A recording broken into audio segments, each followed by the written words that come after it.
We are live. Welcome to this new episode of the RedBlue Podcast. So today we have several topics and we have our recurring guest. You can now present yourself. Yep, Cole, as always, and we're supposed to do this on Thursday or Friday, but sadly a bunch of stuff came up. But yeah, we're doing make it up though. We will be doing another one Thursday, so in Yeah, 2 days. that sounds good. Yeah, Thursday is perfect. So, the three topics. Just make sure you finish Stargirl second season, right? Yep. Okay, so how it goes, we will start with Nope because I actually have seen the movie last Tuesday, I think, and my Mm-hmm. memory is kind of shit, and I have Ah, notes here and there, um, but my memory is still kind of shit. So we will start with Nope, and then we will cover the boys' second season, and then we will cover Stargirl second season at the very end. So, I will let you nice. start with Nope, and that will give me some kind of refresher. Did you like it? Yes, I did. Now, before I really go into depth with what I thought about Nope, let me just give you like a little background on the director. So, the director is Jordan Peele. You probably heard of his name before. I mean, he began like directing with his debut film in like 2017 or something with Blumhouse. It was called Get Out. It was basically like a psychological horror thriller type film with comedy sprinkled in it that does cover on like racial themes and stuff, and that's pretty much like all of his films basically. But I mean that was pretty much the whole premise in Get Out with the racial themes. It was talked about a lot. It was definitely excellent film in my opinion, especially as a debut film, and I would give it like an 8 out of 10. The premise was not like as original or anything as people claim, though, as all the stuff has kind of been done before in films and mediums, and there were a handful of things that you could definitely chalk up to rookie director weaknesses, like the use of loud music and such. Great film, though. I mean, great performances, great score, great visuals. Those are usually like the things he's been best at in his films, as we'll go down there. I mean, it ended up getting like a Best Picture nomination, which really boosted his resume, and he got a Oscar for Best Original Screenplay. Which I mean, I did not really agree. I think it was a little overboard, but I mean, but nonetheless, I mean, I was happy for him. But yeah, people nowadays claim it's like one of the best, if not the best, film of 2017, which I also don't really get. I think it's kind of going overboard, especially in such a stacked year like 2017. Really no clue where that praise came from, but either way, I mean, yeah. So he started becoming somewhat of like a household name off of that first film, and then afterward, he in 2019, I believe, he released the film Us, and unlike Get Out, Us had more of a unique, original interest in premise. It was like super or unique and very, very creative. And he did an even better job with the score, visuals, and acting in that. However, the film was kind of damaged by all of the flaws, plot holes, just stuff not making kind of sense in the universe. Them going more with the basic scene ideas that they could have, with the idea they had for the film, and the comedy not really working as well with the horror. You know, that combination in comparison to Get Out and so on. And most audiences seem to agree it has like a 6.9 on IMDb. I still thought it was super well made in those all those areas and such, and I still thought it was great. I'd give it like a 7 out of 10. But yeah, it was kind of like wasted potential. You could see it's sort of like a sophomore slump film. Definitely, so you could definitely see some weaknesses there. Now, going into Nope, I really wanted him to improve on all those weaknesses and stuff from the first two films. And so, what did I think of it? Well, I don't think it's on like that. Even though he has the potential to make a film on that level with the gold premises and the amazing visuals, acting, musical score, blah blah blah, in all of his films, I don't think it's on like that amazing or masterpiece level yet. But I do think it's his best film yet in comparison to the first two, and he did improve on all those areas. I think he did take notes from the last two films on this one. The premise and all of the technical stuff, such as the creature design and all that, and the visuals and score, are not as awesome as Us, I would say, but it is better than Get Out and close to that. And then I would say the performances are better than both of the other two films, honestly. And then say there are less weaknesses. This definitely feels like a more polished film, and the side stuff. There's a lot of like side storylines in this and stuff, and in Us, it didn't really have too much of a purpose or lead anywhere really, and I was afraid that was going to be the case here with like Stephen Young's character and like with the ape at the beginning and stuff, but it ended up actually fitting together really well and having like a lot of underlining messages with like the premise of the film and with like the so-called UFO kind of like the ape predator type stuff messages like that, and did lead to like the climax. And yeah, it was very creative, so I did like that. It did do a better job there. Now there are still some cliches though. Mainly, I how do I say the ones like sacrifice type thing. Like in the end, I really wish they didn't do that. That was pretty like it was obvious he was gonna survive. And just, oh, it just felt unneeded. It's like the producers were like, no, we have to have like a fake sacrifice swerve at the end. It's like, really, was that really necessary? There are just other cliches which I'll get into like later on, but I mean, Or the guy that just went there and screwed everything up just to die. oh yeah, the camera, yeah, fake cliche there. Yeah, that they're definitely cliches. Now the comedy, now you could chalk it up to like being part of the comedy, but I think that's a bit of a cop out now. But the comedy did also like work better than the comedy in Us with the horror, so that was also an improvement from that he took notes from. Now with the premise, I don't think it's as unique and original as Us. I think it's again more in between. I've seen kind of like this whole idea of like a UFO or other worldly things like that being in like interdimensional creatures who kind of like feed on humans. Like I've seen, and with like UFOs being that, I've seen like this idea for stuff done before. So I wouldn't say it's like as unique or original as some people are claiming, but I mean, he still executed it well for the most part, I would say. I honestly kind of saw it coming early on, like even in the opening credits when we're, you know, shown like, the opening credit scenes with the names and stuff when they were showing like the inside of it, it kind of looked like that. So I kind of like got the idea of it early on, but yeah, it was executed well for the most part, though, outside of certain scenes. Now, I was gonna afraid though that there were gonna be a lot of things that would just make no sense and be kind of like dumb, like Us, like Daniel Kaluuya's character not dying at a lot of parts. I felt like he should have, and how the UFO was moving around cheap looking at as it did. But then it explained all that later why that was the case with both of those things, like not looking at it and it, being a predator instead of just an actual UFO, just so it's supposed to like move around like that, like uncanny, and it made sense. And I actually rewatching like the first few scenes where it shows up. I actually then appreciated that a lot because it had like the same movement of an actual like sort of like a shark in the ocean swimming around and like hiding the different places like in the clouds and or like a hot lion hiding in the grass. Yeah. So yeah, I really appreciated that. But yeah, so that's now a lot of people have been calling him a modern Hitchcock, which I think is ridiculous and way overrating him. But also because that's just they're definitely two different styles, and I don't think is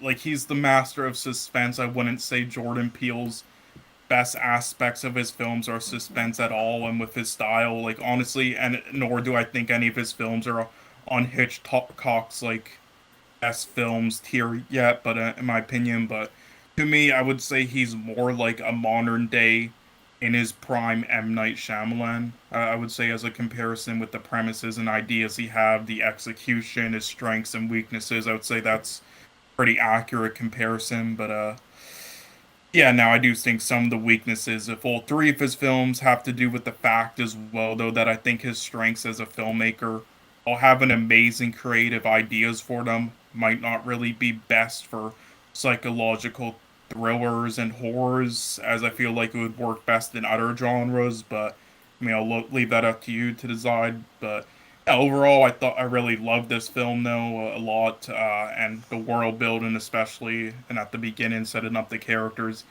And that fucking Akira style slide at the end. It's only like the second film ever to ever do that because the physics of trying to pull that off are so insane. But yeah, I would give this film honestly like an 8.5 out of 10, I'll say. So yeah, now talk about it a bit more later on. But yeah, I mean that's pretty much my general thoughts on it. So what about you, man?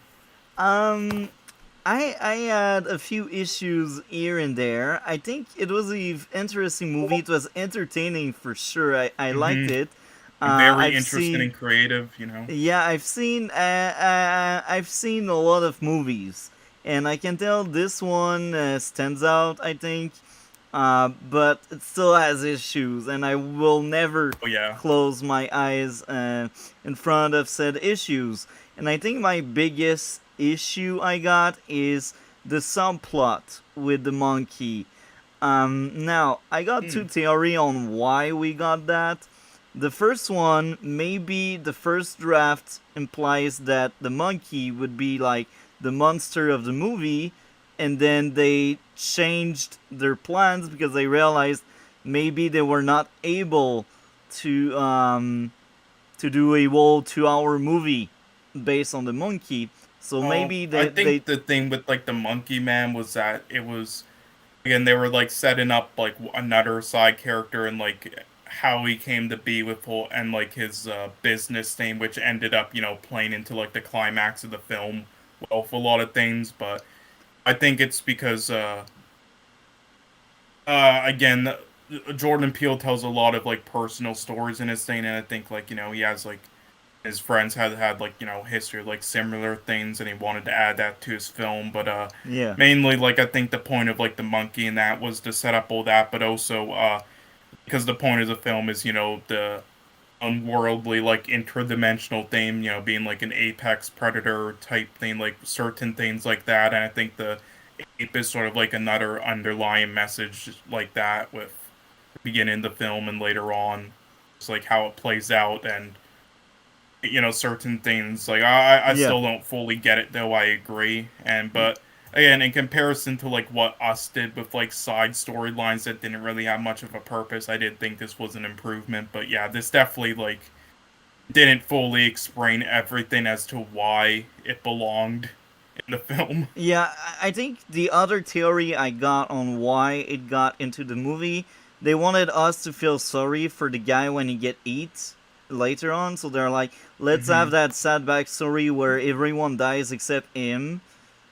And maybe like they thought about survivor guilt, but they barely spoke about survivor guilt. So I Yeah. Well, I I mean, think to it's be a fair though, wasted because subplot in the movie, but that's just yeah, me. I mean, every scene where we did see someone die, it was never like besides the one fucking guy, the TMZ guy. I was laughing at that scene. Shit, it's TMZ.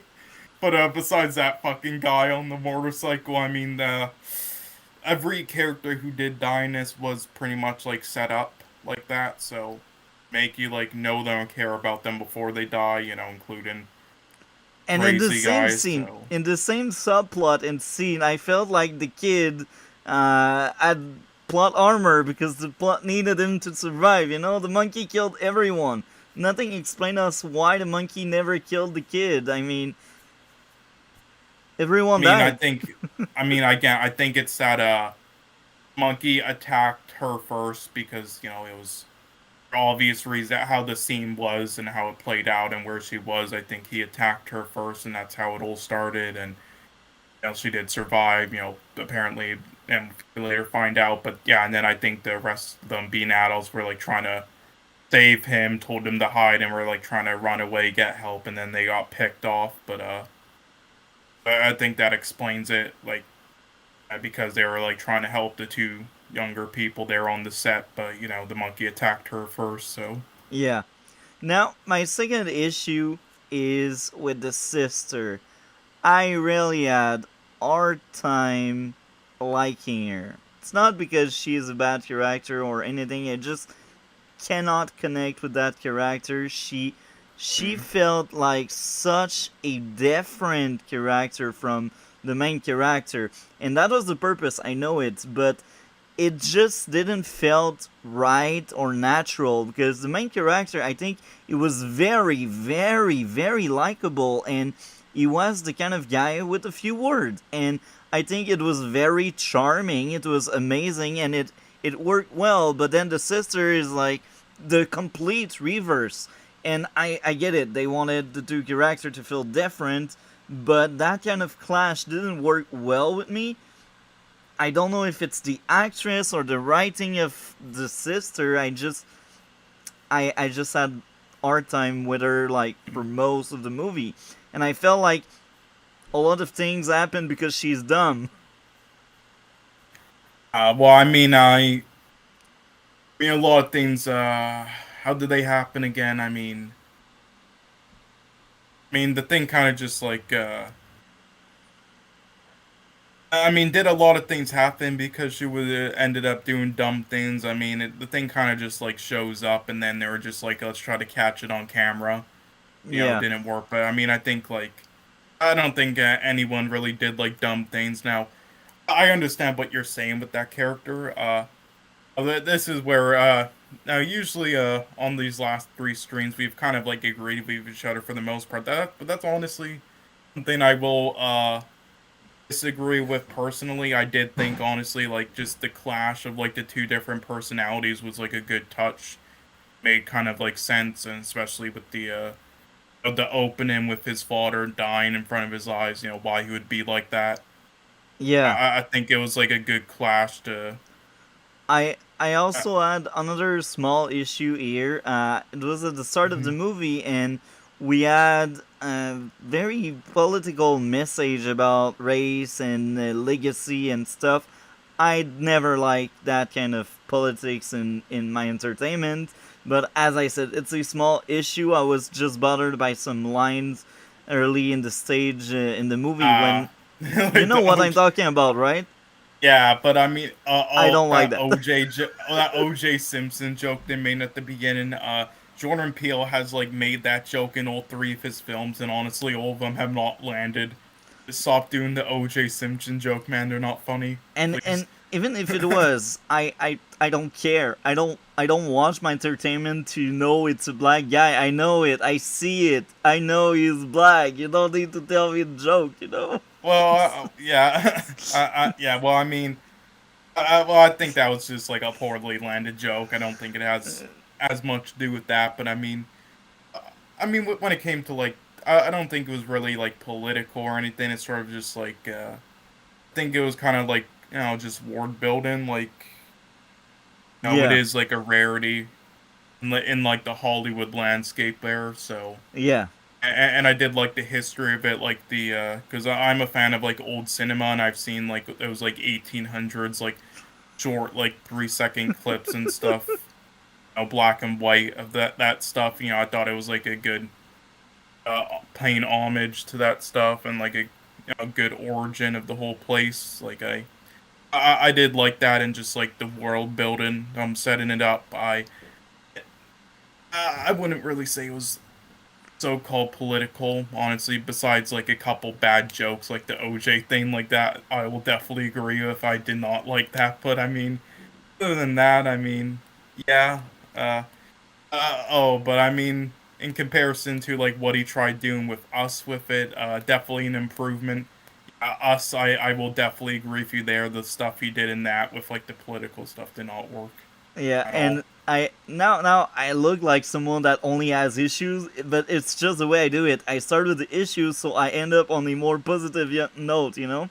So I got other issues, but here it's a bit later. It's the guy that just went there just to get picture and die because he's dumb and he messed up everything.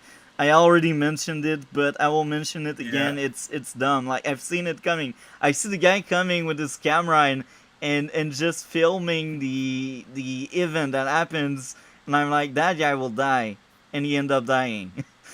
It's like, Yeah, I mean, I think we all knew he would like die because he was like a crazy guy. How it would die would be the question, but how he did like again, I don't know if like that was again that this is both a comedy, psychological, like thriller, horror, just sci-fi, multiple genres. So I don't know if that's supposed to be like a bit satirical, just like making fun of like tropes in other films like that yeah. do that shit with just like the random character going crazy and dying like that with the camera and fucking things up. But yeah, either way, it didn't seem like it. It didn't really explain that. It's sort of just I really didn't understand it. That scene really It was Jesus, there I for don't get comic it. relief. That's it. I don't know what. God, if it wasn't for that, the thing wouldn't have fucking turned into the god. So now most of my biggest issues are out of the way, and now let's speak about. Well, here before we go into what I liked, we go on a more gray area where I don't know how to feel about it, but I think the movie was at its best on nighttime. All the night scenes and Hmm. when it was darker, I think it was really good and well done.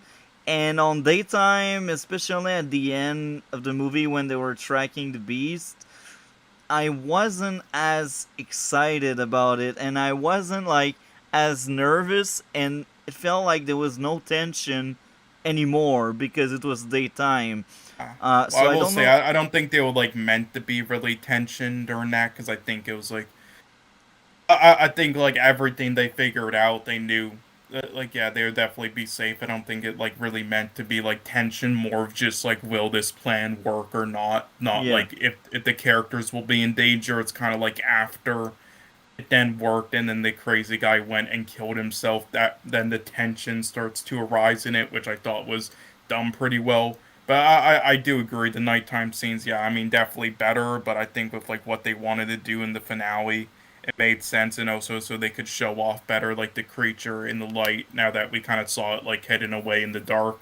And Yeah. so then they can have that big, thing in the finale with it turning into that. So, I mean, I did want to ask you, what did you think of like its design at the end? Because I mean, a lot of people are like praising like the unique design for that, but I mean, I've seen a lot of sci-fi films with like that type of stuff. I've honestly seen like better creature designs than that. Personally, I was a little bit disappointed. To be honest, design, I don't really care about that. The same goes for Hmm. CGI. I never really cared about CGI that much. I Yeah. think the intent is as much as what you show me on screen is part of your universe. I will enjoy it if your universe is well built. So I think that monster, it's more the idea I liked. The design, I don't really care because the idea is there. It's a predator. It's a creature that eat people. That's what I like. The looks of it, I don't really care, to be honest. It could be a circle thing. It could be a cube. It could be a triangle. I really don't care. It could be an alien. It could be a female, a male, or Chewbacca. I don't care about that. So it's really the idea of that creature, and I think what made it interesting is the idea of it at first being introduced as maybe a ship, but then they set up it may be a creature, and it's ending up being a creature, and this is what I liked a lot. Another thing I liked, there's a very small cast, and I think they're pretty much every character are likable except maybe the sister, as I said. But later in the movie, I was more on board with the sister. Like it took me a while. It Hmm. took me like more than half of the movie to like warm up to her. It was daytime when I was like, okay, I'm kind of more on board with her. So it's good to give you an idea. I spent at least an hour and a half disliking that character, but then I was like, okay, she's kind of fine. And I like it when a movie focuses on a small group. I don't like movie with like 30 character.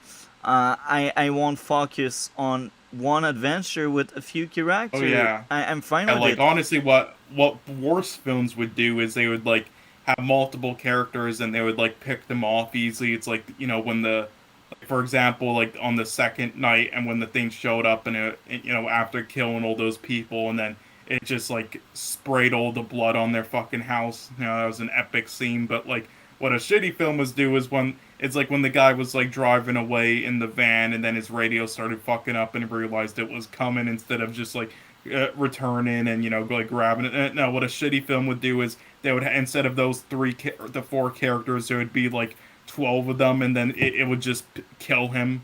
That scene while he was like driving away in the van. That's what a shitty film would do, just picking off characters like that. Yeah, I think I got another issue I almost forgot, but this one is small and it's more by the end of the movie. I think the pacing started like the movie started to feel long. When it was daytime, that's when I realized, wow, that movie started to be long. It's not because it's bad or whatever. It's just I think the pacing by the end, like at the first half of the movie is great, but I think the pacing slowed the movie down really fast by the end. You know what I mean? Like the Hmm. daytime, it felt like they were taking their time to build up to something, but they were taking so much their time, and it was daytime. Yeah. So I'm like, Oh, I I felt, mean, for me, outside of like one specific scene in the daytime before Stephen Young's character and all those people were like killed off, besides like one scene around that point in the film, I felt kind of the opposite, but it wasn't because that wasn't the case. Honestly, I would agree with you, but it's just personally with my viewing experience, I didn't get that from it, and but only reason why was because I was pretty like interested in seeing more of like the creature and like what it would do, yeah, how what will happen, and also like learning more about the backstory of yeah, Stephen Young's character with the ape at the beginning because they kept teasing more and more of it. So that's the only reason why, because I was just like waiting to see more of it and looking forward to seeing more. So because of that, the time for me kind of like passed by pretty quickly, or was at least pacing for like my viewing experience at least. Besides like maybe one point there, or like one point when they left the house and were thinking of a plan, spent too much time maybe. Yeah, that's just me though. But otherwise, I would probably agree with you. Yeah, the pacing I, probably could have been better. because I felt like the first hour and a half went fast, but it's really like the third act, if we can call it that way, that really went on, and I felt like the movie could have cut maybe 10 minutes, maybe 15 minutes, and that issue would suddenly disappear.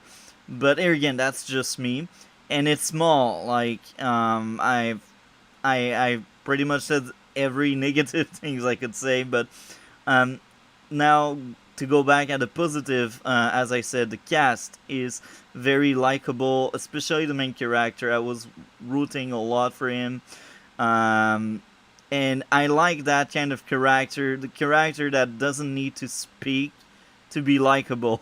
I just enjoyed that a lot, and Yeah, it's not like an introvert sort of. yeah, yeah, I mean, and it's kind of weird though, because like it, on screen, one female actress plays a lot of like the opposite of introverts, but she's kind of like an introvert in real life, and in real life it's the opposite. But then the guy plays a lot of introverts on screen, so yeah, funny there. But and I think the night scenes, man, every night scenes, I liked it so oh much. In the yeah, barn, man, in the barn, when we thought they were alien, but that ended up being like punched him in the the freaking face. kids, man, the kids, the I laughed horse. so hard when he punched him in the or punched her in the face. I liked it so much.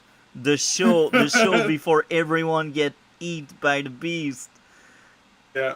Man, and when they find out that the creature doesn't digest well these spikes or something, I'm like, wow. They plant seeds, and these seeds pay off well, and as I said, it was entertaining, and I just liked it a lot.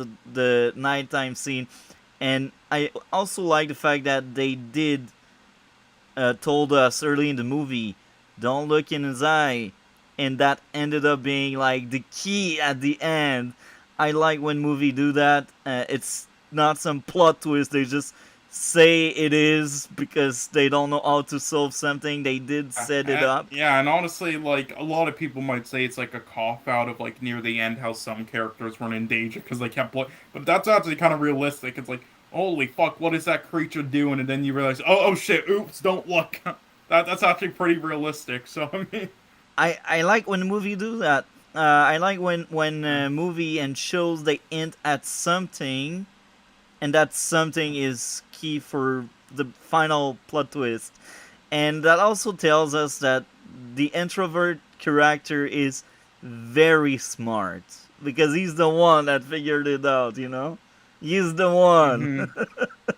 And the other guy, the one that wanted to do the movie, I enjoyed that character a lot because he was like, "Yeah, tell your story. I don't care." And then he realized it was true, so he's like, "I'm here. I'm in." I was like, "Oh, that guy is cool. He's cool. He Mm-hmm. doesn't give a crap until Oh he yeah, realizes remember that it's true." joke they made? Fucking the CW joke you made. Yeah, I think that was a good movie. I would give it 8 out of 10. It's a Mm-hmm. well-deserved 8 out of 10. Would I rewatch it? I don't think so because even if I liked it, I don't see that much rewatch value. I think that can be the thing that described the most my feeling toward that movie. Because sometimes there are movies you watch and you're like, I clearly want to see it again. But this one, I just don't have that feeling. Mm-hmm. So, any final thoughts before we move on to The Boys' second season? No, not really. That's about it. Oh, actually, there are like a couple things. Yep. I mean, I will say there were there was one thing mainly I wanted to ask you because again you were talking about like that stuff previously and pointed out that flaw. So I just wanted, and you've like said you know you watch and are sub to like some people like this who were bitching about it. So I just wanted to like kind of I wanted to know like your opinion on it. But basically, so the director of this, Jordan Peele, yeah, he said before in an interview that I mean and people were angry at him before, you know, in the, like the anti-SJW communities over him saying that he does not see himself ever casting white actors in the lead roles of any of his films. And I wanted to get your opinion on it because I mean, my opinion is just that This is mainly it's just this is stupid.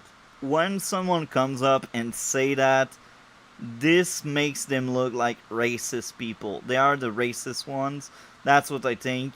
Uh, does I this mean, mean what that I got from it. I will boycott the guy? No, I will still watch his stuff, but I don't like it. Like, cast who is good for the role.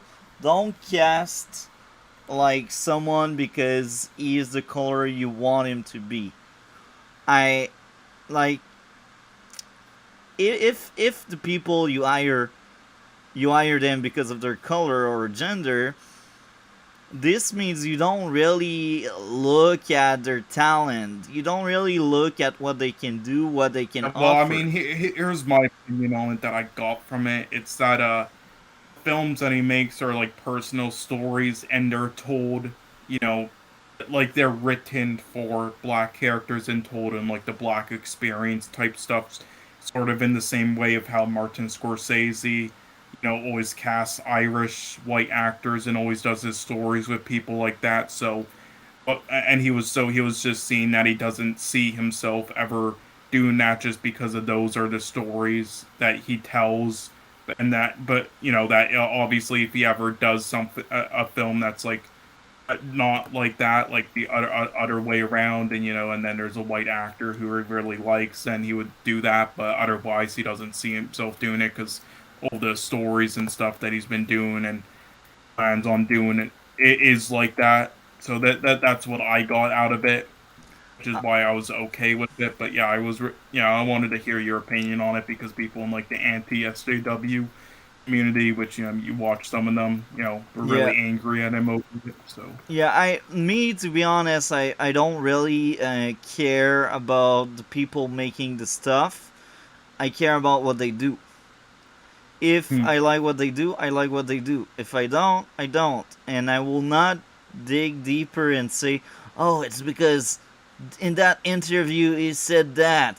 I did this with Halo, to be honest, because I was so pissed at Oh well, Halo. that one's different. Yeah, That the was a idiots didn't even know the freaking games. blueprint to follow. Yes. I was a teenager. I was 13 years old when I first played in. Well, actually, no.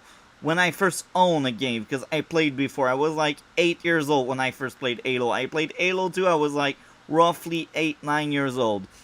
I was a Yeah, no, that child. that is stupid. That's like making a Lord of the Rings trilogy, but not reading any of the books, Yeah, and just making it like Star Wars but medieval. but not just that.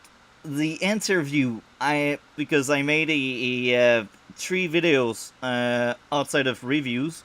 So it was basically 3 videos covering the entire show, and in my third video, the one that lasted 3 hour ish, I basically covered interviews and article I found about the people making the show and how media perceive the show, and a lot of the media is retarded.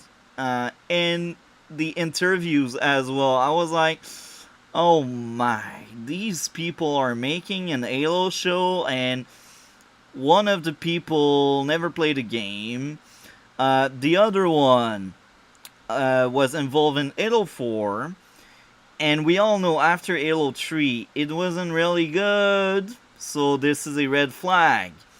And then you dig deeper and you realize Microsoft are the one that asked Bungie, we want Halo to be different.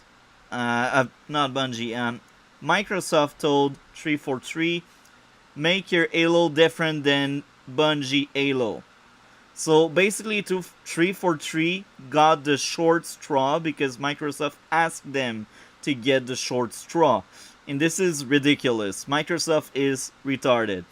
So when people like that are involved with the show, when your main actor comes out on Twitter and says we like the same thing, um, but the guy doesn't give a crap about the game and all he played was the multiplayer, it's wrong. It's wrong. You don't do that. Um, It's like gee- Brie Larson coming up and saying that's not made for you 40 old man years old. A lot of 40 years old will yeah, just that's not go just watch your movie. yeah. Now, in the fence, there were some people or like again, just like the Shane Shi actor who then once the film was a success called out those idiots like the Quarter and then Geeks and Gamers who did that dumb shit before his film was out, just criticizing him, saying it will flop and he sucks, literally just being racist. Like, and there were people like that being in some communities like that and just being like saying that shit and like all woke because female Avenger or shit like that. My But favorite characters are female. Yeah, but there were some people like that in those communities that were basically being like that, and then afterwards, like harassing her for fucking like over a year, making like fucking 100 videos off of that interview, like Yeah. actual borderline harassment. So in defense, she had a reason to do that. But what she did was it made me lose like 500 brain cells. And Jesus fuck, like that is like the worst interview I've ever heard in my life, and I've just And even lost. there, that brings to the spotlight the kind of interviews she's giving in general and the vibe she is giving with Yes, co-stars and co-cast. terrible vibe, terrible interviews, just everything. Just holy fuck, she is so unlikable. And that's And funny. even that aside, as an actor, and how she was in Captain Marvel, shit. I'm sorry, I think she's like such an average actor at best. Like she's only really been good in like one film, which was Short Term 12. Even the film she won an Oscar for somehow, which was Room. I thought she was like pretty above average in at best, and like she was just a terrible character in Captain Marvel. Holy fuck. And you Even that also aside. get like stories about Brie Larson going to see kids in hospital, and she's not dressed up as Captain Marvel. She's dressed up as herself because she is the star. So you see, the kid doesn't care who you are. He cares about what you represent, the icon you are. Why Johnny Depp Hmm. takes the care to come at an hospital room dressed up as Jack Sparrow, because he know this is the icon. This is what the kid wants. God, it's like Santa Claus not dressing up as Santa Claus when he goes meet a fucking Make-A-Wish child during Christmas. Exactly. Jesus Christ. So we That is just so idiotic. Holy fuck. Why would you just do that? I do not understand it. and then you trust her with your series. Look, I will be honest. I am interested with the Marvels only because Miss Marvel is in it. I don't care about Brie. Hmm. And even there, I will wait and see people feedback because I don't want to get burned by Disney. No, I don't trust Disney. They're Yeah, no, just not I'm probably trustworthy. not seeing any of their films in theaters for a while. Again, the last one was Doctor Strange, and the last few were yeah, it was Doctor Strange and No Way Home for obvious reasons, and I did see what was the I did see Eternals at dog shit, even though I didn't want to, and I knew it would be dog shit, and it looked like dog shit, but I did in theaters just because MSK wanted to review it on day one, so I was like, fine. Otherwise, I wouldn't have. Same thing with Shang-Chi, but otherwise, I'm not seeing any other films in theaters for a while. Probably, like I'm not interested in any of them. I'm just like it because I'm just not interested. And this was even the same goes for like most of their films, the previous phases of well, I'm just not that interested in a lot of their films, honestly. Never have been. I mean, to an extent, I am, but not enough to like see them in theaters. Like I can easily wait instead of spending my money on it. I only Yeah, did with like recent films because MSK wanted to review them, but and that or because they were like big fan event ones like No Way Home. So that's the only yeah. reason why. So yeah, I think Brie Larson is a mistake. Yeah, horrible casting choice. What worst ever? I really want to know how much she paid those voters to win that Oscar. That is such an above average performance in that film, but in such an average, overrated film as well. Yeah, Like anyone could have fucking pulled that off. It's just people like overrated or like, oh, the no glamour. She wasn't wearing any makeup during it. Oh, so brave. Give her the Oscar. Like such an average performance. Fuck. It's like again, short term 12. She was great in, but even then, she was like the weakest part of the whole great cast, and that was like how her and all the other actors in it and the director, who's the guy who did Shang-Chi and is doing that new upcoming Avengers film, got their big break because uh, that was like a smaller budget film that ended up surprising a lot of people. But everything that most of them have done since then, though, has honestly never lived up to that film that got yeah, them their big break. So, yeah. So let's move on to the boys. Except if you would like to add something more into that. nope. I will say though, in Nope, since this scene opened. I made when I was on a stream with MSK and Chaz, I said to them, they thought I was like being racist or being edgy. I was just like talking about how I saw Nope, and I said the film opened up with an ape, and they thought for a moment I was talking about black person ape being Oh racist, and I'm like, no, no, it opened up with an actual ape.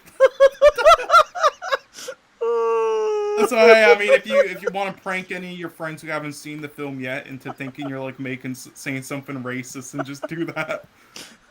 But yeah, anyway, but yeah, so the boys. I mean, again, I don't have like any notes down for anything I haven't seen in like 2 years, so I'm not gonna go much into detail about it or anything. And I'm yeah, gonna mainly let you talk about because I want to hear your opinion on it. But yeah, I yeah. mean, I thought it was amazing, like season one personally. But Season wanted one to was ask. a masterpiece. Oh yeah, but Season I one I is, wanted to ask you one thing though. yeah, Mainly, I said this on like the last stream. yeah. Don't Do you think there was like a small change with certain things on like how they did things with like the writing and such and like the story and Season one actors and two. from season 1 to season 2, or did you not like notice any difference like that? Because I I thought, like, again, maybe if I rewatched it I might think differently, but at the time I thought there was me personally, and the same thing with all the Amazon shows, like it seems like There around is a 2018. big drop. Yeah. Again, Uh, season 2 for me is the it's weakest. many step backward. This show, its second season, is bleeding of issues. To be honest, if I didn't plan on making reviews and if we didn't cover it in this podcast, I would have dropped after 2 episodes of season Yeah. 2. And I was sorry, did I call it amazing? My bad. I meant to say very good season 2. Nowhere near season 1.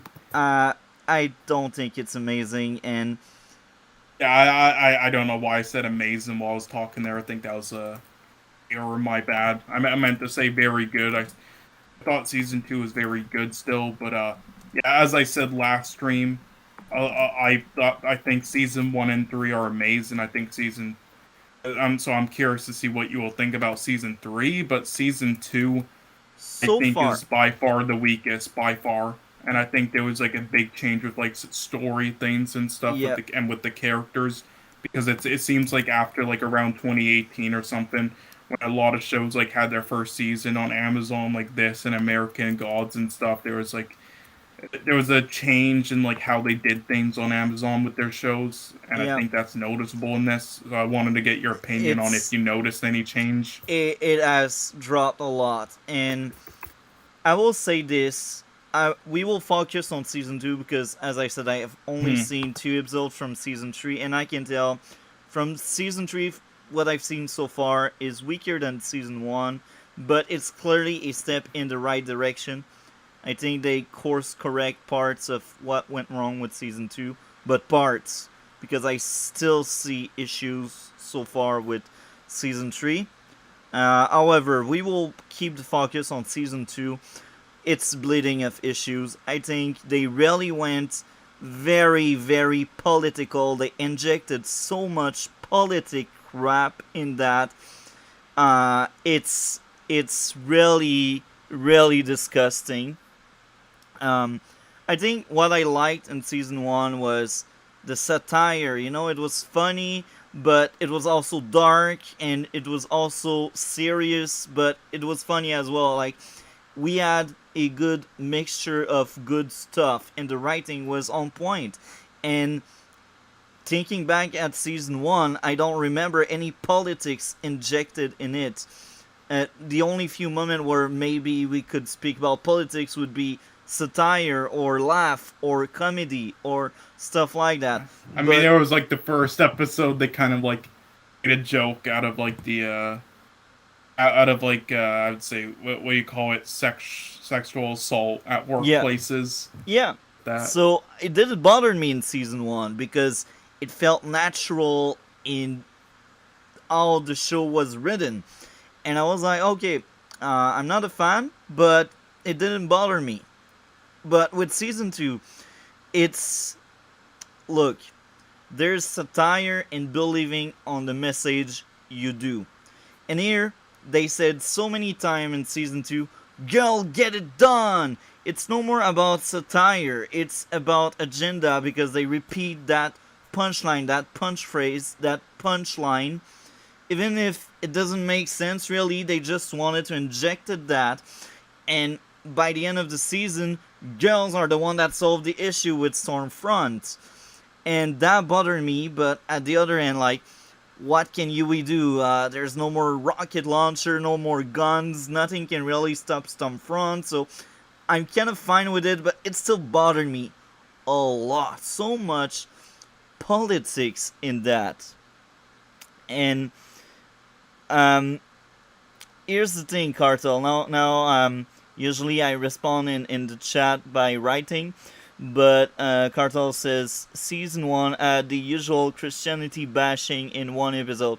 Look, this is part of the satire, and this is the tone of the show. They laughed at religion, because religion sometimes it can get ridiculous. Now I can understand if you're a Christian or if you believe in that religion, that could piss you off, that could bother you.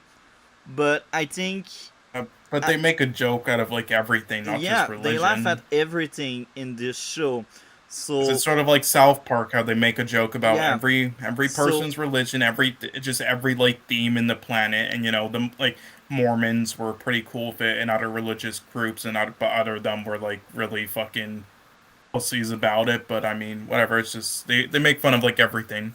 yeah, so personally I was fine with it in season 1. But then season 2, sometime it was landing, and other it was clashing and pissing me off. And I will say Mm. this, season 1 was the same length of season 2. It was 8 hour both season. And I can tell season 1, I was hooked. I watched from episode 1 to episode 8 in 2 shifts at work while watching other stuff and answering calls because I'm at work. So season 1 was fast. I did it in 2 days. I tried to watch season 2 in 2 days. I wasn't able to do that. It took me almost my entire week of work to watch season 2. And I was forcing me. And the 8 hours, I really felt it, like really hard in season 2. Uh, Everything felt longer. Everything felt not as good and natural as season 1. Now, I still think writing for plot twists and the entire story is fine. I think the issue relies on character moment, dialogues, scenes. But I think the overall story is good. It's a really good story, but there's so much shit thrown into it. It was really hard to watch. And in season 2, we had Black Noir. My favorite of the 7. I will say that right now. I enjoyed him a lot. But there's the thing, he should have died when we had the allergy stuff, because I don't see that character ever growing or evolving into something else more. And that's fine, because not every character need growth, Yeah, but definitely not. He's kind of like not gonna grow much from where he's at. yeah, and that's fine. Sometimes we have characters like that, but we could consider him like part of the main cast, and that's why you should have killed him off. Because even if he's part of the main cast, since he cannot grow, why bother keeping him? Fan service? Even there, so far in season 3, we barely see him. So you see, Black Noir was my favorite in season 2, but I still feel like he should have died. I feel like this show is scared to kill off characters, and that bothers me so much. Even Stormfront, they took 2 episodes in season 3 to kill her off. I'm like, she, in my mind, when I just ended season 2 and I said it in my review, I was happy she died. But then in season 3, when it picks up, you realize, oh, she survived. She is burned, but she survived. I'm like, really? Really? No, whoa, hold on. We got some breaking news shit. Batgirl's killed off apparently. It's not happening now. Yeah, we will speak about that after Damn. Stargirl. Yeah, I've hmm seen the news just before we entered the stream. I, Um, I wasn't paying attention, so damn, that's breaking news for me. yeah. So another issue, they just don't know how to kill off characters, and I will speak about that. Deep. I think Deep had a really strong start, but it fell off a cliff in the back half of season 2, and I feel like he should not be part of season 3. He has no room to grow anymore. Early in the season he had room and it was interesting, but I don't see him going any further in season 3, so why bother keeping him around? Write him off, kill him off. I don't care. Make new characters. Um, Another issue I had in season 1, I was so happy they seemingly killed off a train at the end. I was like, oh, okay, that's cool, that's fine. He had his character arc.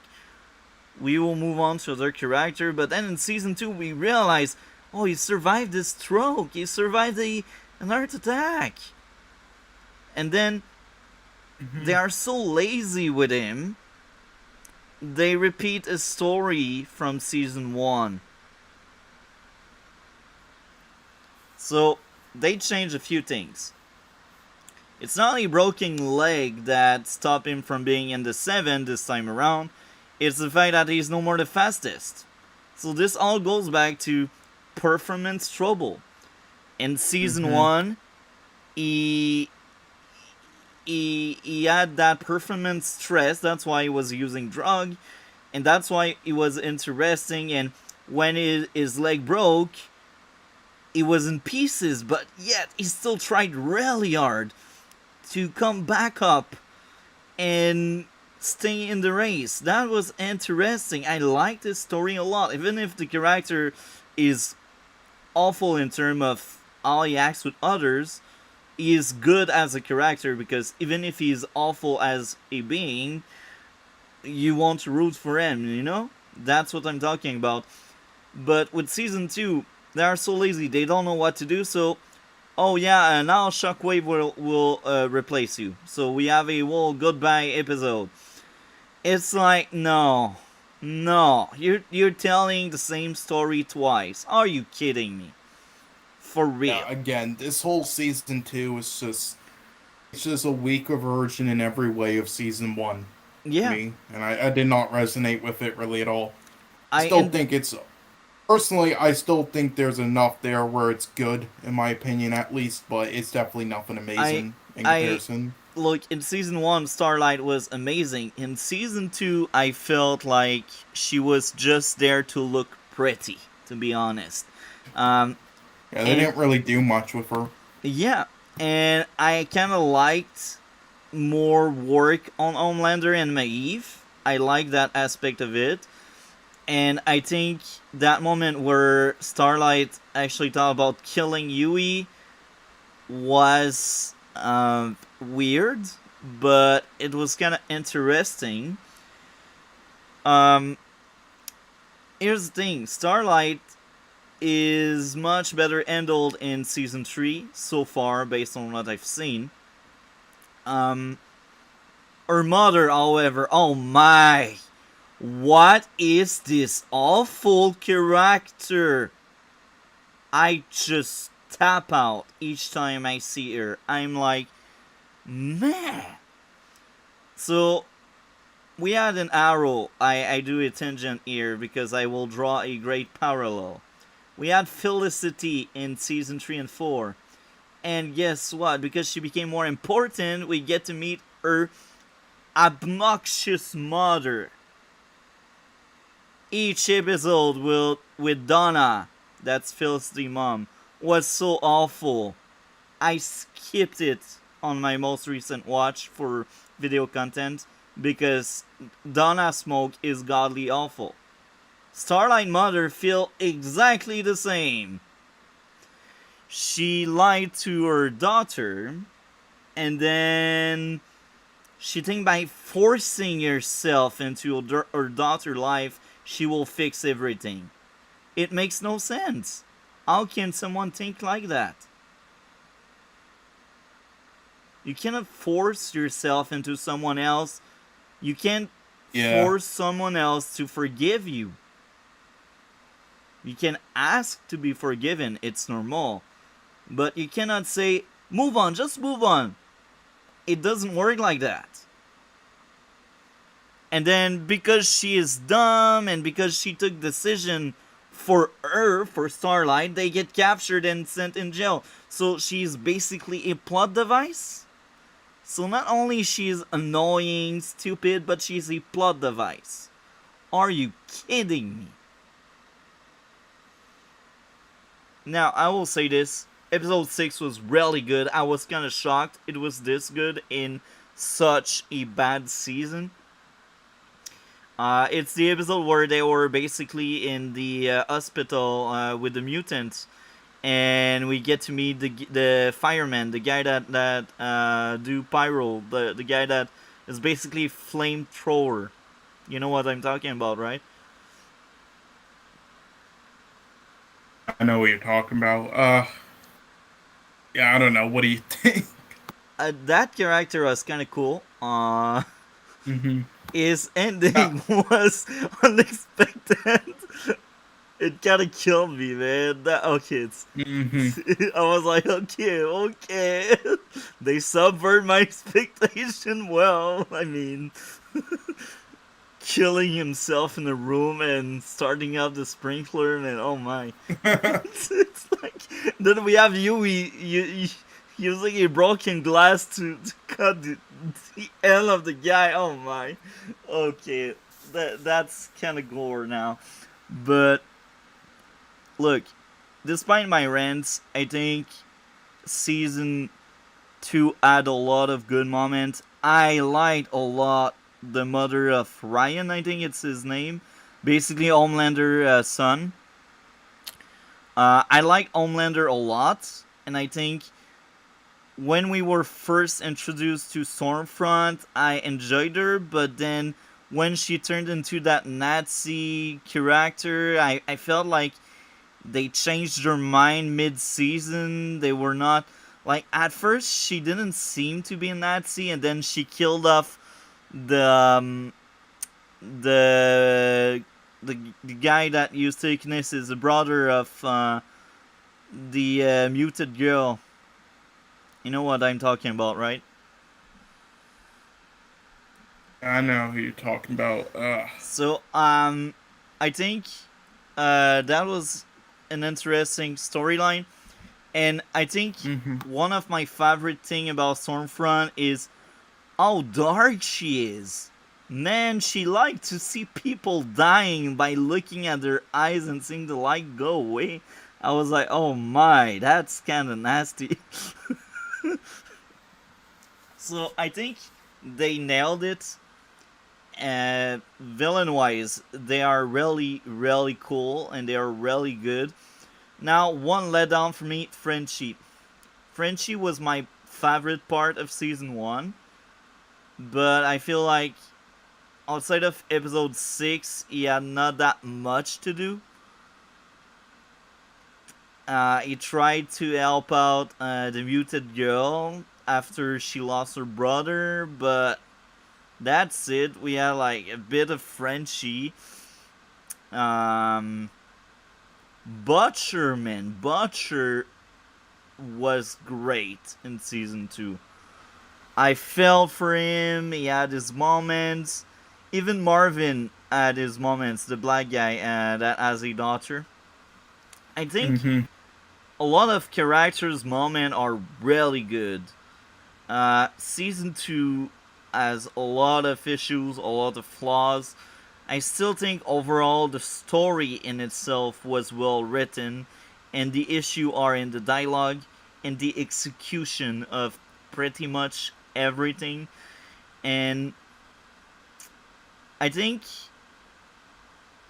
if I only consider like writing wise, I think it should deserve a 7 out of 10. If I listen to my guts and my own feeling towards season 2, it's a 5. Um, I mean, I would give it around the 7 as well. That's about. I don't give a 5 because I know it's still well written, despite my issue, despite what I didn't like. Oh yeah, I almost forgot to mention that when they laugh at Diversity Iron Man. Oh my, I I liked it. It reflects so well like society, man. It's Okay. it's Diversity Iron Man. When Homelander killed the blind guy, the wannabe Daredevil. Oh my, oh my. You see, there are moments like that. They are good to satire some stuff, but they miss the mark at other places because they want to get political, and it's no more about satire sometimes. As I said, you'll get it done when they said that, man. Or when they said like, oh, because you're bi, you're not really gay. I was like, man, are you laughing at that or you really believe it? Sometimes you don't know. This is what's kind of sad about it. Sometimes you just don't know. But yeah, 7 out of 10 writing wise. Will I rewatch? If it's not for a video, no. I didn't like it enough. But I cannot say it's poorly written or anything. As I said, that's why I give it 7. I give it 7 not because I like, but because I see the value of it. So I'm looking forward for season 3. Based on what I've seen so far, it's nowhere near Yeah. as good. Again, in my opinion, season 3. Maybe if I rewatch season 1, again, maybe if I rewatch it, I'll think better of it and higher than season 3. It's Yeah. just like, again, I thought there was a thought, in 2018 and stuff with the first season of these shows, they were held back Yeah. a bit by like certain things at Amazon, Yeah. but maybe if I revisit it, I'll think of it higher. But I do think season 3 is honestly like the best and Uh, fully fixes a lot of things in season 2. I think it has yeah. like some insane moments, definitely like from Invincible kind of Yeah. style moments. So Based on I can't wait to see what you think. based on what I've seen so far, episode 1 felt like season 2, episode 2 felt like season 1.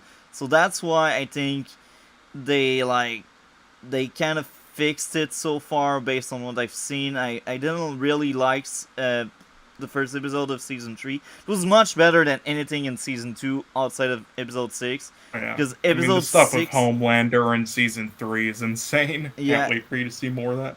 And I forgot to mention that Homelander weakness. I don't know if the sound is what we consider his weakness, but if it's his weakness, the sound gun, or the big thing that makes him deaf, or I don't know, it's not good enough in my own opinion to be considered a weakness because it's so hard to pull this off and it doesn't really armor him that much.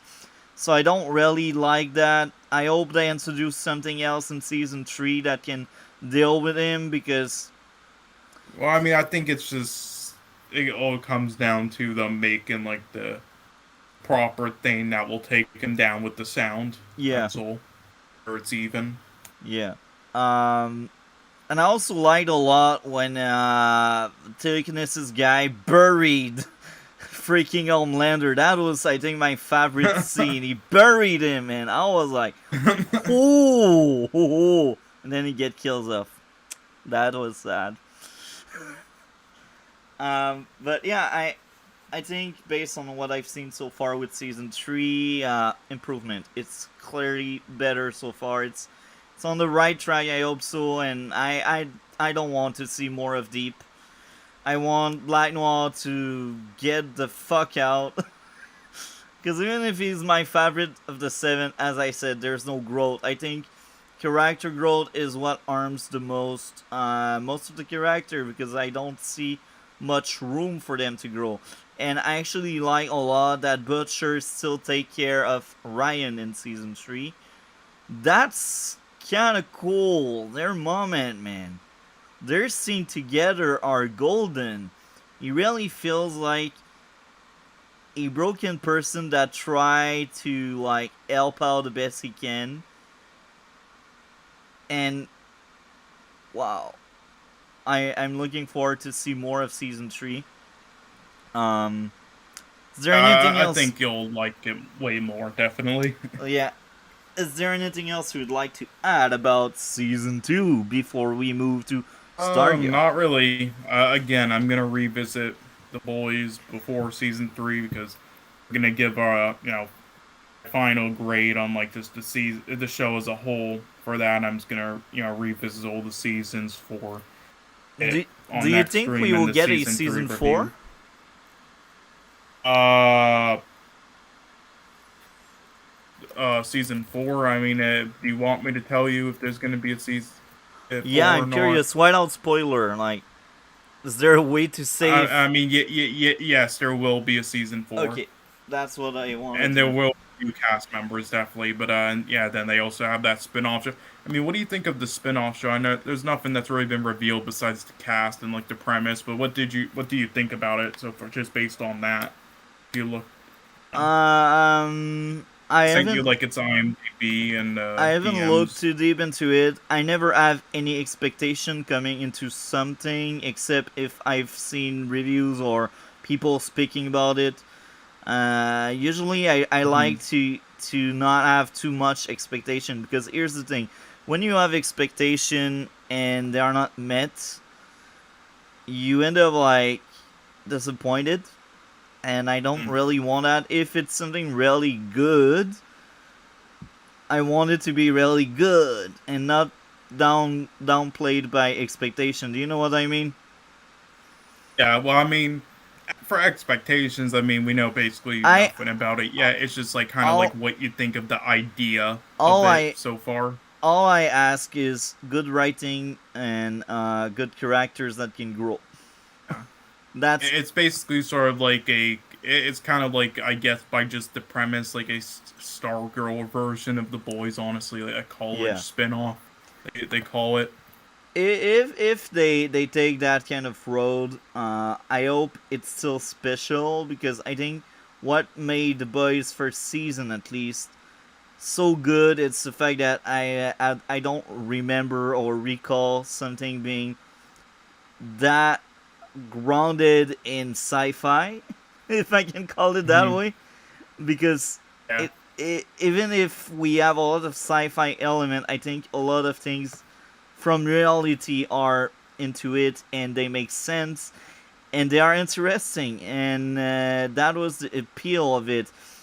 And it's also at some extent the charm of Stargirl. It's like, what if comic books were in real life? You know, that's what I like. It's unique. Hmm. Uh, right now, I am also watching Agents of Shield for the first time because I remember back in the day when the show first came out, I did try to give a shot. I didn't got hooked. However, I planned on making several Marvel and DC TV shows review of show I never seen to the end before, and it's the I'm sorry. What show did you say? Agents of Shield. Yeah, I was never. A lot of people say So I don't far, know why. There's like a lot of like hardcore like cult fans of that for some reason. I don't get it. I thought the first couple seasons or so was just, I didn't think it was well written or anything. I just found it boring, and then after that, it was a diluted or whatever you call it mess because they had to like try to write around like everything like Infinity War or yeah. Endgame or stuff like that. Well, it was like going on without knowing all the details, so it was just like So it. far, so far I enjoy it. I think it's interesting because it's like Smallville meets NCIS or Smallville meets CSI, and I kind of like it.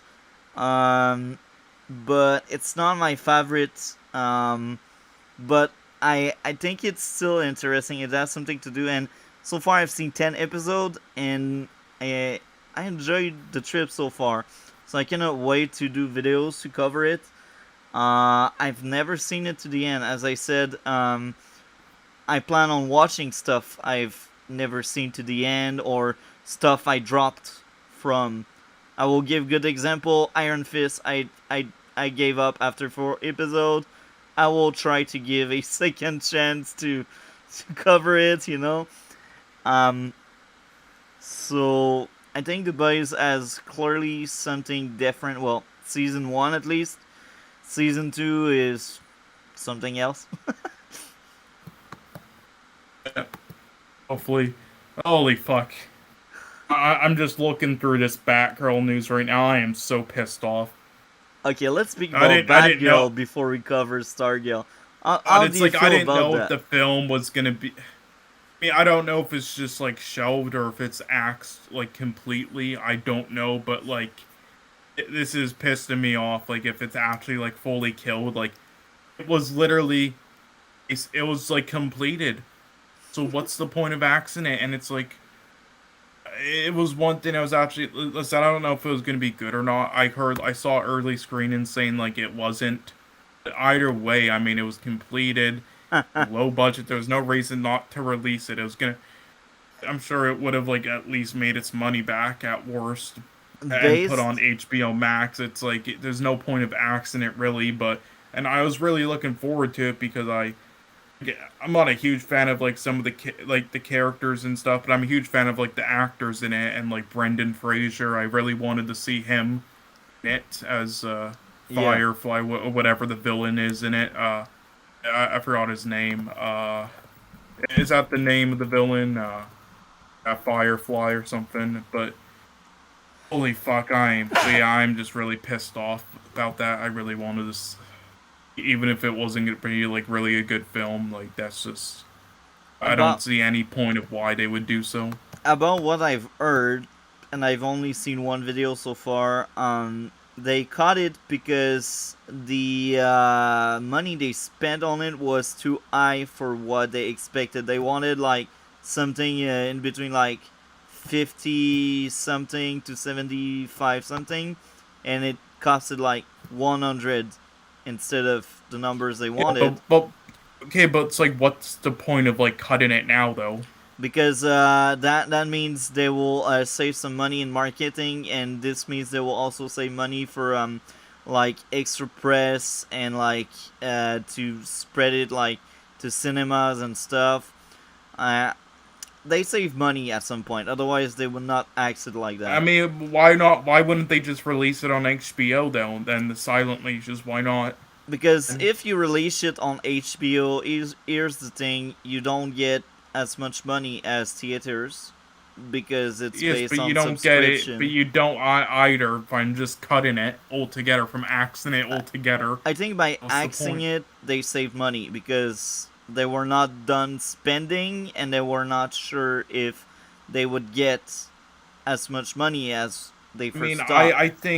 I think whatever amount they had left to spend on it, I think whatever they would have made on back on HBO Max or whatnot would have been at least even with what they would have had left to spend on it. And so I just that's why Yeah. it baffles me. I don't think there's like any like, money to really save on just axing it. I just think it's dumb. I think They they don't should have just have any continued. more marketing to do and they save money elsewhere. It's there's clearly some saving there.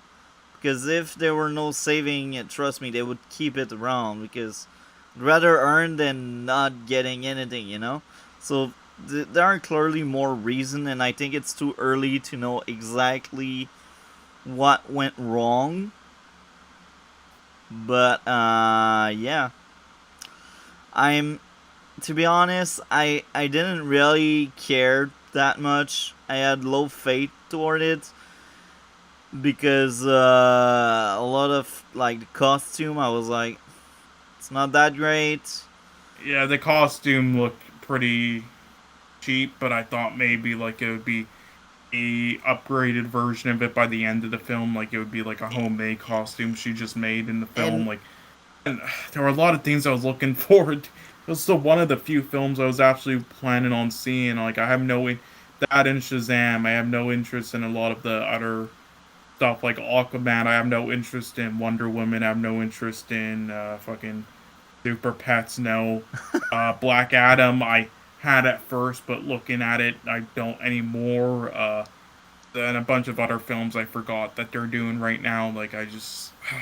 What also bothers me a bit is the fact that Batgirl didn't really look like any Batgirl, and I don't know if they hired for diversity's sake or if she was really the person of the job. And if she's really the person for the job, well, give her a shot, please. But if she was just a diversity hire, what's the point? I mean, if she was. Look, these people are the one that made Miss Marvel. The directors that made Batgirl, they were the same as the one that made Miss Marvel. So Hmm. I kind of connect some dots here. They probably did the diversity hire, even if they won't say it out loud. I think that's what they did. And I have also seen a interview they did with Critical Drinker, and even them, they admit like their first project was filled of the message because they think the message is important. So I'm like, if your people like in charge of a movie think that way, well, it doesn't really look good for me. Um, I mean, I don't think it was really diversity hire, but if anything, I think it was a cost hire. More unknown actress get on the cheap. That's all. I don't think it really has much to do with diversity. But I mean, if it was, then I think they would have like casted someone else. Honestly, that more fits the bill for that. yeah, I think she kind of looks like, again, like race aside. I mean, just like everything else looks kind of similar to Batgirl. Like yeah. race aside. So I mean, but yeah, this is I don't know. Again, I I really wanted to see what Brendan Fraser would do in the film. yeah. I'm so fucking pissed. I really wanted to see his portrayal. Maybe it's just maybe it's temporarily on the shelf for like the near future. Maybe could come back. I don't know. Just I don't think they will make a show. I think they will keep Batgirl for movies because I think Batwoman did hurt the IP a lot because it wasn't well received by pretty much everyone. And as someone that sticked around for all 3 seasons, I can tell, even with all of the goodwill and all of the good faith, Season 3 was the best, and it was still mediocre at best. Like, hmm mediocre at best. With all of the goodwill, all of the good faith. Season 1 and 2 are just awful. of It's what show again? Batwoman. Batwoman. Batwoman almost made me want to just jump out of a window without a suicide net. I've watched through all 3 seasons, so you see, when I see the Oh, why, boys, why, why would you put yourself through that? Why? look, I like superhero media and comic book media. Listen, So you didn't have to when do the that. boys are That's going that dangerous. You low, could have killed yourself, man. when the boys are going as low as Batwoman for the sake of the message, that bothers me much more. you know? Uh, God. Yeah, so Stargirl. Let's talk about that. Season 2. Let's start. I'm curious to see. What did you think about season 2? Well, overall, I mean, yeah, I liked it. I would say it's definitely a tonal shift from season one. They definitely do some things differently. Definitely go a bit more like edgier things. That's for sure. Now with like which one I like more. Honestly, I like them just about the same. They're kind of even for me, just in different ways. But overall, I liked it. Again, around like a 7 out of 10. I would give it. It doesn't blow me away, but it does its job. Like again, everything that Stargirl does, all the other CW type shows do. like similar things with and like the high school fucking drama elements and shit, but do them horribly. But Stargirl actually does it well, unlike all the other ones. It actually does it properly. Uh, yeah, okay, so first off, well, not first off, but I'll just like get into while I was watching the first episode. I mean, there were things right away that I really enjoyed that they did. First off, I really liked how at the end of season one they teased how Starman is believed to be alive. That made it really interesting, and like whether it's actually him or like someone like impersonating him. Yeah. I really like that, and the Shade return into Blue Valley, and in episode one, I'm glad that some of the people who died are still alive now. And I and so those are things I really liked, and I liked how Cindy rediscovered the Black Diamonds. So yeah, but yeah, so in the very opening, they had that scene. It honestly felt really like Conjuring or Annabelle ish, which I Yeah. really liked. Or and Yeah. that truck scene, honestly, it felt like Pet Cemetery style. Honestly, I really liked it. I'm like, oh, okay, so you can definitely see this is definitely a tonal shift from season one. Yeah. Definitely right out of the gate, honestly, and it was awesome and well executed there. Now, so the one thing I really liked, yeah, in the beginning as well was her being very obsessed with like her powers and desperate to take down some sort of villains and how they played it, like sort of similar to like Spider Verse and Shazam. Yeah. Uh, I thought that was well done. You know, so I mean, what did you think about it overall, though? Like in the beginning for Stargirl season two.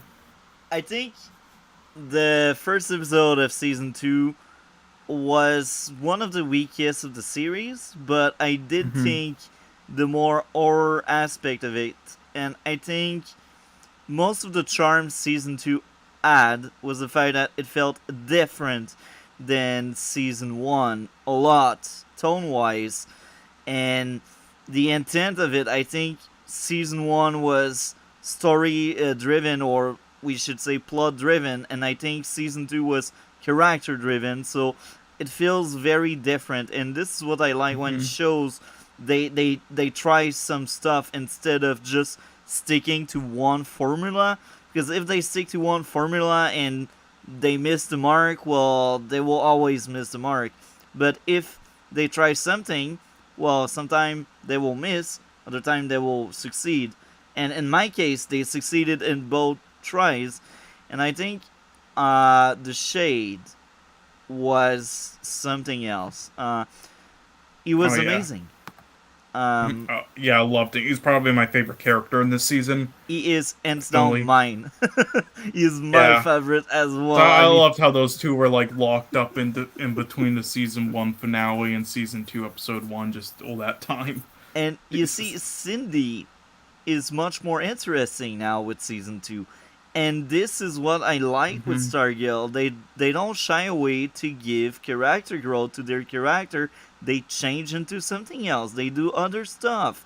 If Cindy remained the annoying girl she was in season 1, if she remained the same in season 2, I would be like so pissed. I would be like, you Yeah. are lazy, guys. But And I'm sure Pat kind of plays a part in her being like that in season two, episode one, at least. yeah, they show us the viewer her weakness, and they also show her own weakness. And I think one of the best scene ever is, well, there's many best scene in that season, I think, but one of my favorite is when Cindy is like, I freed you, Eclipso, and Eclipso is like, I don't give a crap. It's like, I will seal you away, I Mhm. don't care, I'm just a bad guy, you know. Now, what I really appreciate though is the again the character development they did with. There were some like a lot of the main characters from like season one were kind of like sidelined. There are people who said that, which I can understand, but I mean, because I didn't think they needed as much screen time though from like season one in comparison to other characters, so I was fine with it. Like what they did with like certain side characters from season one, what they did with them like character growth and development in season two, like they really improved a lot of issues with them. Like I don't know what your opinion is on Beth or if you like her, but the character development, like they turned her from like a probably one of the weakest in the whole show from season one, and just like the cliche, stereotypical, just quirky character that doesn't really bring much into actually something interesting and and wrote actual like issues she goes through. I agree with you. Because in season one she had an easy row, but season two Yeah. definitely not. Yeah. You see, this is what I liked as well. Bet, I think in season one was funny, but she wasn't my favorite character. Actually, in season one, I think Bet was the most annoying of the bunch. I Hmm. think some scenes did land with her in season one, but overall, I felt like she was too much. But with season two, I liked and I could relate to a lot of stuff she was going through. She was a witness of her parent divorce, and that made her weak here. That made her weak here, and that was interesting.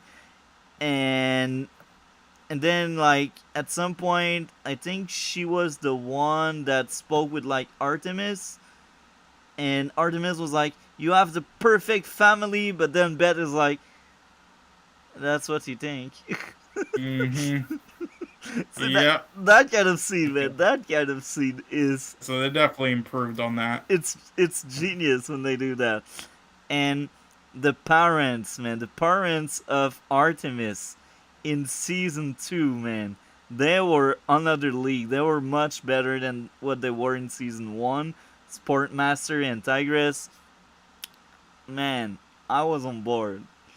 That bothered me that they were able to escape jail like with ease without much of a challenge, but with the disbelief suspended, I like the storyline. Like they're back in town and they're like, we Hmm. just want to see our daughter playing like football and beating the crap out of the But others. yeah, Jesus Christ, they broke out of prison for that. Oh, Usually, villains they break imagine out from prison to do murder and stuff, but they don't. They just eh, want to see their daughter. to yeah to help her try out for football. The American thing. God, that made me laugh so hard. But Jesus Christ, Or the Artemis. the kitchen scene where Barbara is speaking with with Tigress. Yeah. But I mean, I did Tigress like though judging how so hard yeah, I mean, Barbara. I did like though how Artemis did get recruited by Sydney after that whole fiasco and with Stargirl, and with the consequences for it. Some of the villains like uh in season one, some of the villains I didn't really feel like a rival thing with as much, and I also didn't really care as much for like the bully thing type character, was the Yeah, father of the villain, sorry, kid, son of the villain until near the end, where and then he was killed right while I was getting to like him, but supposedly at least, but what they did there made it more personal than other villains, so I yeah, did like that, but yeah. Oh, also, it's a good thing that Grundy is not black when they did that fried chicken scene. yeah, yeah. Grundy, man. Uh, The scene between Rick and Grundy. I think all of their scene together were great. yeah, And Grundy doesn't need to speak. yeah. I liked how they tried to play off her not trusting Green Lantern's daughter and her friends being way too easily accepting without any caution. Classic hero tropes there. Yeah. But got Cindy consuming her fucking stepmother was really surprising, but you know, I Jesus don't think it Christ. was because Cindy was awful. She killed her Although own not father. surprising, just After like a all. bit like. just a bit like, okay, they're going there now. Damn. Yep, they're definitely upping it from season one. Besides the finale, which was pretty dark in season one, but Yeah, yeah. I will say I do think like season two lost some of its charm that season one had with like certain aspects and like dramatic moments and with characters. yeah, Now, but season two definitely upped other aspects of the show to like 10 yeah, other stuff, and was more polished with the plots and stories that it did tell in comparison to season one. yeah. I So agree with you. yeah. And I'm so weirded out how that one character would just give up his powers so easily though in episode three. Fuck. But anyway, well, I was excited when she got that message from the original Midnight in episode four though. yeah, I and was really like Midnight, and then some more Annabelle creepy shit and flashbacks in episode five were pretty good. A grandma fucking kicking Sydney's ass made me laugh. Uh, and Jesus Christ. the shade is Wolf's speech about I am not a villain. I'm just a bad guy. You know, there's good, there's bad, and there's evil. You know, I like that idea. Yeah, not wrong to an extent.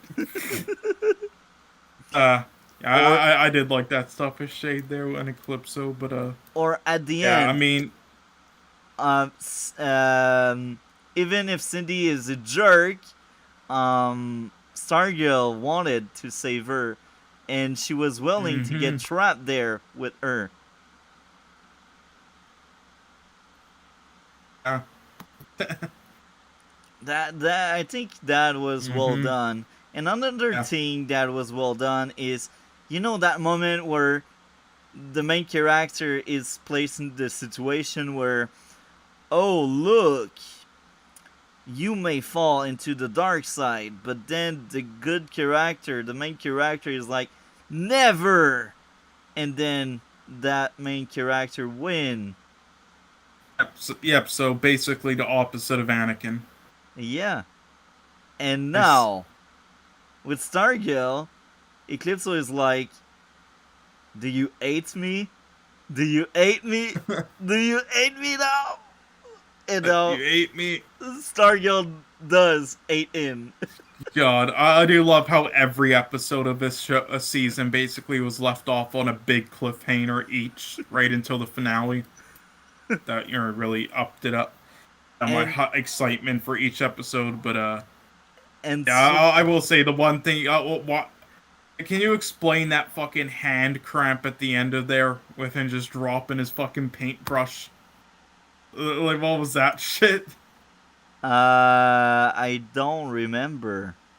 But when he had that hand cramp and he just dropped his fucking the frozen paintbrush. Oh, this scene. You Like, speak why did about that happen? Cameron, right? Cameron, like, why did that happen?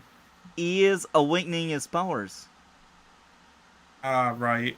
So we also have seen it in the trailer of season 3. He actually opens up to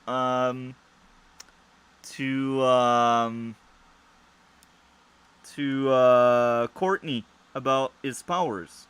So Mm-hmm. that get me worried a lot. I Let's see. really want Courtney to open up to him because he did open up to her. I don't want them to like break up because he trusts her but she doesn't trust him. I don't want that trap. It's lazy crap. We already have seen Yeah, that I many times. don't. So when I've Yeah. seen that on the trailer, I was worried. I was like, either it Mm-hmm. will be amazing or it will be godly awful. And I Now think, for the big finale fight, I will say like the budget was not big at all for it, but and it was used very well. yeah, Unlike MCU films with giant budgets that do a terrible job, like Thor: Love and Thunder. Hey, but yeah, a lot of people say it has like a feel sort of like of I haven't seen it much obviously, but like an Arrowverse crossover because of the scale of it. What do you think about that? Um, Stargirl clearly has more budget because Stargirl came in later, first of all. Hmm. Second, Stargirl has a shorter run than Arrowverse series. Um, Yeah. because I will So a give lot of people I've heard like saying that stuff be just because of like the scale they did for like the Stargirl finale and shit like that. That yeah, they said it felt like an Arrowverse crossover kind of. I not don't really really. get it, but Stargirl and Superman and Lois both have higher budget and they have less episodes so they can spend more money in each mhm. episode. With the Arrowverse, they had 23 episodes most of the time, and one of the 23 usually was part of a longer crossover. So, of course, sometimes the Arrowverse will suffer budget cut because they just had longer season. So I do think Stargirl and Superman and Lois have better budget. It's looking better as well. But as I always say, I don't really care about CGI. I do notice it, but I don't care. I mean, with Arrowverse, I definitely can notice like some bad CGI, but I mean, as long as the story's Yeah, good, then that salvages it. Like again, the writing's the most important thing to anything, really, yeah, for me. But yeah, well, I'm glad that we'll get more Pat and Crusher scenes in season three, though. yeah, I mean, it definitely will be interesting, like them living so close together and that dynamic and dilemma to watch unfold. Because I mean, it could work very well, or it could like work poorly, where there's either necessary or unnecessary tension, or like forced, or like gets old quickly. So it'll be interesting to see like how that's done. Hopefully, well, but yeah, yeah, but the most important thing I'm like excited for season three after watching season two is just the ending cliffhanger is with Mr. Bones, and I really like the yeah, design of him, and I really like that Keith David is voicing him. yeah. I think there will be the villains, and there will like be the scientists that will basically like study the city. I think season three, if they do it well, will be the best season we have. If they do it well, it can also turn out to be the worst if they use bad tropes Yeah. and bad No, stuff. it's yeah. I'm a bit afraid like it could be the worst, but I'll give it a chance. Just I'm afraid with like what it set up, it could easily flop. Yeah, It's not like really well written, but we'll see. But I am glad that they keep bringing in like more older members back into the fold, though, as it was a little unbelievable at the start, the show that all those superheroes died in just like one night in that society group. So I mean, it makes sense if a lot of them are still alive, but we're doing other things. So I'm glad they're doing that now. yeah. And yeah, also I'm really glad Mike got more character development and was fleshed out well this season. I think based on the trailer, I think season three will be much more light-hearted. So I think it will go Yeah. back to some of season one vibes. But I also hope they don't forget that even if season one was lighthearted, we had really dark moments. Killing Childs, man. They killed Child on the lighthearted Yeah. show. Like in episode two or three of season one, they did it. Yeah. Episode 3, episode 9. Uh, Mm-hmm. Yeah. 10, I mean. Not 9, Hopefully, I 10. don't tone that stuff down. Uh-huh. Yeah. I mean, again, this was very good. I enjoyed it just as much as season one, just for different reasons, though, different ways with each of them. 7 out of 10, I would give both of them. Uh, That's good. which And again is like a high 8 out of 10 to like most people's ratings, like casual ratings. Yeah, what would you rate it this oh, season? season 1, 9.5. Season 2, 9.7. Damn. That's my cup of tea, man. The only two that were close or higher is like The Boys first season and Daredevil Well, I'm just glad second that season. with this this high. I'm just glad that they pulled this off well, and it's not just another abysmal high school teen drama type shitty show with all the characters just being kids of other heroes and villains like that. How Yeah. that fucking Gotham Knights trailer looks. This will be awful. I have my absolute limit with those shows with CW. It seems like that's all they want to do, just make trash like that. But Stargirl, again, is how you do it properly. And it actually makes sense to do it with Stargirl instead of the other ones. Just like how it actually made sense for Super to do what they were doing with other shows with Superman and Lois, unlike every other show they were doing it with, since the interest of Superman is him trying to live a regular life as a god. Which yeah, And yeah, really enjoyed this. where are you right now with Superman and Lois? Are you done with season one, or you will Almost finish? done with season Okay. one. Again, I'm down to like the last two episodes, and then Okay, that's cool. yeah, I'll see if I can get to like season two. I don't know if I'll Okay, have time. I might be able to. I might be doing other stuff on like Wednesday and stuff, but I'll okay, at least get season one down, and we can do that. yeah, The Boys season three, which I should have more notes for and to discuss with you, on the overall thing and give my overall rating for the whole show as a whole, and then we could just talk about movie news definitely. and stuff. Like we could talk about like like announcements Yeah, like stuff like the Oppenheimer stuff, like just whatever we can come up with. But yeah, yeah, and then for the next week we could one of the things we could do is we could just like recommend each other a film to watch, and we could review each one of both of them each. yeah. I So think you said you weren't into like for international like language films I outside don't of watch French. things with subtitle. I stay Unless it's away like from French, that. obviously, because you speak that. Yeah, so I'm still working on the first episode. Man, it takes forever, and I will be honest, my focus was on the boys and on other stuff as well. But you will get the first episode of 19 too soon. Yeah. So, is there anything else you'd like to add? No, not really. That's about it, honestly. But yeah, really enjoyed it. I would say it's better than The Boys season two. Clearly, clearly, Yeah. it's not on the same playing field. No, no, no. Well, I mean, for my ratings, they're the same, but yeah, I would say it's better. Definitely. So, thank you for coming, man. I hope everyone enjoyed. Just like, comment, and subscribe. We will see each other Thursday for Superman and Lois season 1 at least. And we will And The see how it Boys goes. season three, and yeah, other Yep. stuff. So, thank you again for coming.